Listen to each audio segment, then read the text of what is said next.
Hi friends, பிரபஞ்சத்துக்கிட்ட உங்களுக்கு என்ன வேணும்னு கேட்குறப்போ ஃபுல்லாக எல்லா வார்த்தைகளுமே பாசிட்டிவாக இருக்கணுங்க. ஒரு வார்த்தை கூட நெகட்டிவாக இருக்கக்கூடாது.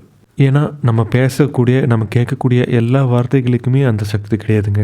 நம்ம என்ன வேணும்னு நினைக்கிறோமோ அந்த ஒரே ஒரு வார்த்தைக்கு தான் அவ்வளோ பவர் இருக்குது. அதை மட்டும்தான் இந்த பிரபஞ்சம் கேட்கும்.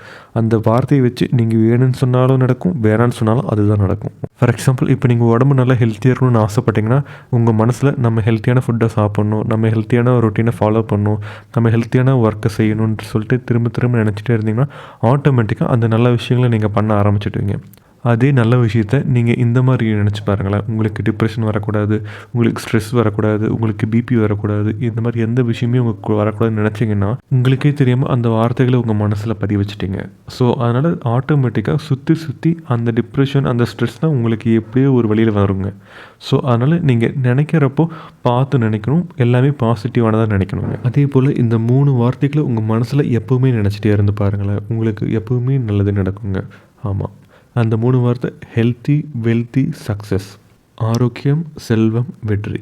நீங்கள் எல்லா நேரங்களிலும் சாப்பிட்றப்போ, ஒர்க் பண்ணுறப்போ, எல்லா டைமுமே நீங்கள் உங்கள் உடம்பு நல்லா ஹெல்த்தியாக இருக்குன்றதை நீங்கள் ஃபீல் பண்ணணும். அப்படி நீங்கள் ஃபீல் பண்ணுறப்போ ஆட்டோமேட்டிக்காக உங்கள் மனதளவில் 50% உடம்பு ஹெல்த்தியாக இருக்குங்க. மீதி 50% ஆட்டோமேட்டிக்காக உங்களுக்கு தேவையான உணவுகளை நீங்களே நல்லபடியாக எடுத்துக்க ஆரம்பிப்பீங்க. நீங்கள் எப்போவுமே உங்கள்கிட்ட பணம் அதிகமாக இருக்கிறதா ஃபீல் பண்ணணுங்க.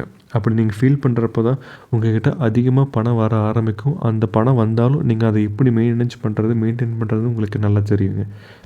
யோசிச்சு பாருங்களேன், ஒரு 2-3 வருஷத்துக்கு முன்னாடி உங்கள்கிட்ட எவ்வளோ பணம் இருந்தது, இப்போ உங்கள்கிட்ட பணம் எவ்வளோ இருக்குன்ற நீங்களே உணர்ந்திருப்பீங்க. கண்டிப்பாக உங்கள்கிட்ட அதிகமாக இருக்கிறதுக்கு நிறைய வாய்ப்பு இருக்குது. ஏன்னா நீங்கள் அந்த 3 வருஷத்தில் ஏதோ ஒரு வழியில் உங்களோட முன்னேற்றத்திற்கான பாதையை வழிவகுத்துருக்கீங்க. கடைசியாக வெற்றி. நீங்கள் இந்த வெற்றி எப்போவுமே உங்கள் கூடவே இருக்கிறதா நீங்கள் நினைக்கணுங்க. நீங்கள் எந்த ஒரு செயலை செஞ்சாலும் அது உங்களுக்கு வெற்றி தான் தரும்னு சொல்லிட்டு நீங்கள் முழுசாக நம்பணும். நீங்கள் 1% கூட அது ரொம்ப கஷ்டமாக இருக்குது, நம்ம அதை முடிக்கிறது ரொம்ப டவுட்டு தான், இல்லை யாராலையுமே அதை முடியாது, நம்மளாலையும் அதனால் முடியாதுன்னு சொல்லிட்டு நீங்கள் நினச்சிங்கன்னா ஆட்டோமேட்டிக்காக நீங்கள் எடுத்த உடனே அதில் தோல்வி அடைஞ்சிட்டு தான் அர்த்தங்க. நீங்கள் எப்போயுமே ஒரு செயலை ஆரம்பிக்கிறப்ப முழு மனதோடு ஆரம்பித்து கண்டினியூஸாக அதை ஃபாலோ பண்ணி அதை முடிக்கிற வரைக்கும் நீங்கள் பண்ணணுங்க. இல்லைன்னா ஒன்று அதை நீங்கள் முடிக்காமல் விட்டுருவீங்க, இல்லை அதை பாதி அளவுக்கு தான் நீங்கள் வெற்றி அடைவீங்க. அதனால் நீங்கள் எந்த ஒரு செயலாக இருந்தாலும் நீங்கள் நினைக்கிற வார்த்தையில் கூட தெளிவாக இருக்கணும், பாசிட்டிவாக இருக்கணுங்க. அப்போ தான் உங்களுக்கு இந்த பிரபஞ்சம் ரொம்ப சீக்கிரமாகவே நீங்கள் வேணுங்கிறத அடைய அதை உதவி செய்யுங்க. கண்டிப்பாக உங்களுக்கு ஒரு தெளிவு வந்திருக்கும்னு நம்புகிறேன். இந்த வீடியோ பிடிச்சிருந்தால் லைக் செய்யுங்க, ஏதோ ஒரு வரியில் கமெண்ட் பண்ணுங்கள், அது எங்களுக்கு ரொம்ப ஊக்கமாக இருக்கும்.